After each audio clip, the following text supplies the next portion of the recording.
I want a DNA test. 30 minutes after our daughter was born, my husband looked at her tiny red face and said it as calmly as if he were asking for a cup of coffee. At first, I honestly thought I had misheard him. What? My voice sounded raspy, distant. What did you say? He didn't even look at me. His gaze was fixed on the baby lying in the transparent hospital bassinet. I said I want a DNA test, he repeated, a little louder. It's standard procedure. Just to be sure. Sure, that word hit harder than if he had screamed. Silence fell over the room. Even the medical monitors seemed to slow their rhythm. My name is Amelia Carter. I am 32 years old. And in that moment, lying in a hospital bed after a painful labor, I felt something inside me break completely for the very first time in my life. Not from the pain, not from exhaustion, but from betrayal. I stared at him without blinking. At the man I had lived with for 7 years. At the man I trusted more than myself. At the man who held my hand just an hour ago while I screamed in agony, whispering, I'm here. Everything will be okay. I love you. And now this same man stood by the window demanding proof that the baby was his. Are you serious? I asked softly. He finally turned around. His face looked strange, too calm, too cold. Amelia, let's leave emotions out of this, he said. It's just a formality. A formality? I forced myself up on my elbows, feeling my body protest. You're accusing me of cheating, 30 minutes after I gave birth to our baby. I'm not accusing anyone of anything. He held up his hands as if defending himself. I just want clarity. I laughed. It was a terrible laugh. Hollow. Brittle. Clarity? 7 years wasn't enough for you? He looked away, and right then I realized this wasn't a sudden thought. He had been thinking about this before. Who put this in your head? I asked quietly. He stayed silent. Mark. The name hung in the air like smoke. Mark was his best friend. The one who always looked at me just a little too closely. The one who once said over dinner, Strange, you and Daniel have completely different features. I wonder who the kids will look like. Back then, I brushed it off. Now, everything clicked into place. He was just expressing an opinion, Daniel finally said. An opinion? I felt a wave of anger rising inside me. And you believed him over your own wife? It's not like that. Then how is it? He pressed his lips together. Mark just reminded me about that business trip of yours 9 months ago, Amelia, and how you stayed late back then. My breath caught in my throat. What? He made me think, he said, looking past me, and I can't get it out of my head. So you just sat there all this time, doubting me? I interrupted. You just listened to his poisonous whispers and believed him? He said nothing, and that silence was louder than any confession. At that moment, a nurse walked into the room. Is everything okay? She asked, looking between us. I wanted to say yes. I wanted to lie, to pretend nothing was happening. But instead, I looked her straight in the eyes and said, No, everything is not okay. Daniel turned sharply toward me. Amelia.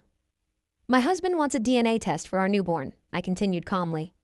Can you give us the contact information for an independent lab right now, so we can set everything up when we get discharged? The nurse froze. Usually, parents handle that themselves by ordering a mobile lab or a courier, she said cautiously. The hospital doesn't handle that, not in the first few hours. But we can order a test kit, right? I insisted. Yes, through a private service. Great, Daniel, order it right now. Daniel stared at me. Are you serious? I nodded slowly. Completely. Order the courier from the genetics center. Have them bring everything tomorrow. Inside, I felt completely empty. No tears, no panic, no screaming, only coldness. Fine, he said after a pause. Thanks for understanding. I looked at him as if I was seeing him for the very first time. Oh no, I replied quietly. You are dead wrong. When the nurse stepped out, silence settled over the room again.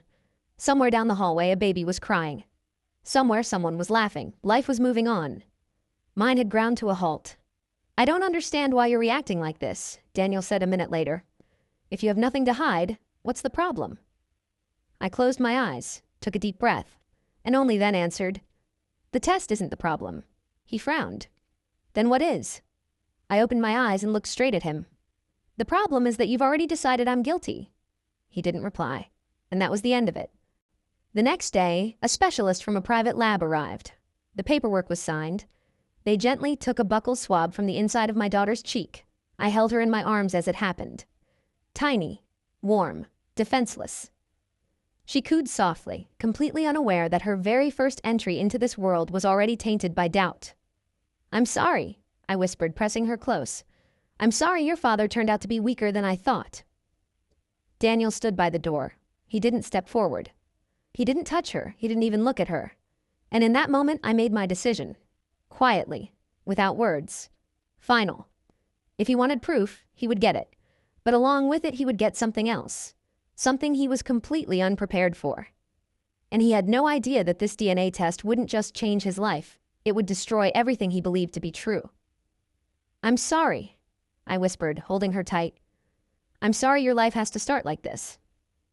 She stirred slightly, wrinkled her little nose, and settled back down. Her tiny hand curled around my hospital gown. And at that moment I realized one simple thing. No matter what happens next, I will fight for her. Even if I have to fight her own father. Daniel stood by the window. He barely looked at us. It was as if he was distancing himself. As if he had already detached from a child who might turn out to be not his. That was the scariest part. Not the shouting, not the accusations, that cold detachment. "You haven't even held her," I said softly. He didn't turn around. "I'll wait for the results." Those words sounded like a sentence. "She is your daughter," I said. "We'll find out soon." I clenched my teeth so hard it hurt. "No, Daniel," I whispered. "You've already made up your mind." That evening, my mother arrived. She walked into the room carrying a huge bouquet of flowers and a smile that vanished the second she saw our faces. "What happened?" she asked, looking back and forth between Daniel and me. I stayed silent. I didn't have the strength to explain. "Everything's fine," he said quickly. My mother narrowed her eyes. She could always smell a lie. "Amelia?" I looked at her. And that was enough. "What happened?" she repeated, her tone sharpening. I swallowed hard. "He wants a DNA test. He already called the lab." Silence. The flowers trembled slightly in her hands. "What?" she asked softly. "He thinks the baby might not be his." My mother turned slowly toward Daniel, and for the first time I saw real ice in her eyes. "Are you serious right now?" she asked. "It's just a verification," he started. "I'm not accusing anyone." "Shut up," she cut him off sharply. He froze. "You are standing in the room of a woman who just birthed your child." My mother continued quietly, but with a weight that made the air feel thick. "And you're talking about a verification? I have my reasons." "You have cowardice." She interrupted. "And you're letting outside people manipulate you." He clenched his fists. "This is between us." "No," she said. "From this moment on, it's my business too." I looked at them, feeling exhaustion wash over me. Not physical, deeper, like I had been drained to the very last drop. "Mom," I said quietly. "Don't." She turned to me. "Are you defending him?" I shook my head. "No, I just don't want to fight anymore right now." The night was long. Daniel left. He said he needed time. I didn't ask him to stay. And I didn't stop him. That was telling too. Before I wouldn't have let him leave. Before I would have cried, begged, tried to explain. Not now. When the room went quiet, my mother sat next to me. "Are you sure you want to go through this?" she asked. "Through what?" "This marriage." I looked down at my daughter. "I don't know," I answered honestly. The next few days passed in a blur. Discharge, checkups, feedings, short bursts of sleep, and a constant feeling that something vital had already shattered. Daniel visited.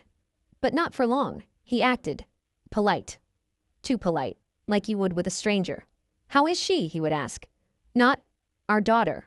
Just she. "She's fine," I would reply. And that was where the conversation ended. On the third day after getting home, I couldn't take it anymore. "How much longer do we have to wait?" I asked. "The express analysis will be ready in a few days," he replied. A few days. A few days. 7 days of doubt. 7 days of coldness. 7 days during which he refused to be a father. "Do you even realize what you're doing?" I asked. He frowned. "I just want the truth." "No," I shook my head. "You're destroying everything." If everything depends on blind faith, then it was fragile to begin with. I stared at him. "Really? Are you giving me a lecture on trust right now?" He remained silent. That evening, I was alone with my daughter in the nursery for the first time. No mom, no doctors, no Daniel, just her and me. I held her in my arms and looked at her face, tiny nose, delicate lips, closed eyes, and suddenly I noticed something. A tiny detail. A detail that made my heart skip a beat. "No way," I whispered. I carefully examined her little ear and looked again. There was no doubt. I had seen this before. Many times. Daniel had a rare anatomical trait, a fourth cartilage fold on the upper part of his right ear, a unique variation of Darwin's tubercle. And my daughter had the exact same unique ear shape. I closed my eyes, and for the first time in days, I didn't feel pain. I felt a cold, crystal-clear certainty. "You're going to regret this," I whispered into the empty room. "You're going to regret this so much." But back then, I still didn't know that the real truth would turn out to be far scarier than a simple DNA test. The days dragged on slowly, way too slowly. Each day felt like its own lifetime. We were in our home, but it didn't feel like ours anymore. Too much silence, too much emptiness, too many unanswered questions. Daniel barely showed up. He texted, short, dry. "How is she?" "Any news?" I replied the same way. Emotionless, distant, as if we were already strangers. On the day the results arrived in his email, he came over himself, unannounced. I opened the door, and for a second I barely recognized him. Exhausted, tense, looking like he had aged years in just days. "They came in," he said. I nodded. "I know." He walked in. We sat across from each other, the table between us, and a printed official document, a simple piece of paper that decided everything. "Are you going to open it?" he asked. I shook my head. "No, you wanted this. You read it." He swallowed hard. His hands were trembling. There it was, that very certainty he ruined everything for. He slowly picked up the paper, began reading, and froze. I watched him closely, without blinking, without breathing. "Well?" I asked. He raised his eyes, and in them was something I had never seen before. Fear. Real. Raw. "This is impossible," he whispered. I felt everything inside me tighten. "Read it out loud." He shook his head. "Daniel, read it." His voice cracked. "Paternity probability 99.99999%. Silence. Absolute silence." I slowly leaned back in my chair. "So she is your daughter after all," I said softly. He didn't say a word. He was still staring at the paper, as if hoping the words would change. "Say something," I added. He ran a hand over his face. I don't understand." "No," I cut in. "You understand perfectly." He stood up abruptly. "Amelia, I made a mistake." I let out a cold laugh. "A mistake?" I was under so much pressure. Mark said, "Ah, yes, Mark," I nodded. "Of course, there's always someone else to blame." "Listen to me." "No, you listen to me." My voice turned rock solid. "You didn't just make a mistake. You chose not to believe me." He went quiet. I stood up, slowly, calmly, walked over to the crib, picked up my daughter, and only then looked back at him. "Do you know what the worst part is?" I asked. He said nothing. "It wasn't even the test or your words." I paused. "It was the way you looked at her." He flinched, like she was already a stranger to you. "I can fix this," he said quickly. "Please, Amelia, give me a chance." I looked at him for a long time, carefully, and suddenly, I realized I didn't feel anything anymore. No pain, no love, no anger, only clarity. "No," I said quietly. He froze. "What? You can't fix this." "But because it was never about the test, Daniel." I stepped closer. "It was about trust, and that's completely gone." He started saying something else, begging, explaining, making excuses. I wasn't listening anymore, because everything had ended much earlier. Not today. Not in this moment. But back then, in that hospital room. The second he first said those words. A week later, I filed for divorce. No scandals, no scenes, quietly. He tried to stop me. He called, texted, came by. But I never opened the door again. And later I found out something else. The piece of the puzzle that closed the book for good. Mark. That same Mark. It turned out he had recently gone through a divorce himself. His wife had left him for another man. And the child he thought was his turned out not to be. So he decided that everyone else should suffer the same fate. When I heard that, I didn't feel angry, just a cold realization.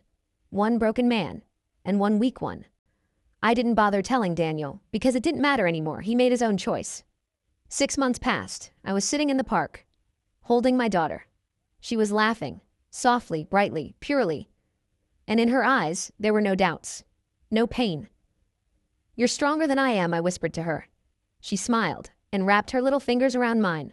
Sometimes I think back to that day, to those words, to the moment everything changed. And you know what the most important part is? He got what he wanted. The truth. It turned out he wasn't ready for the consequences. And me, I got something far greater. Freedom. And a life where there is no longer any room for doubt.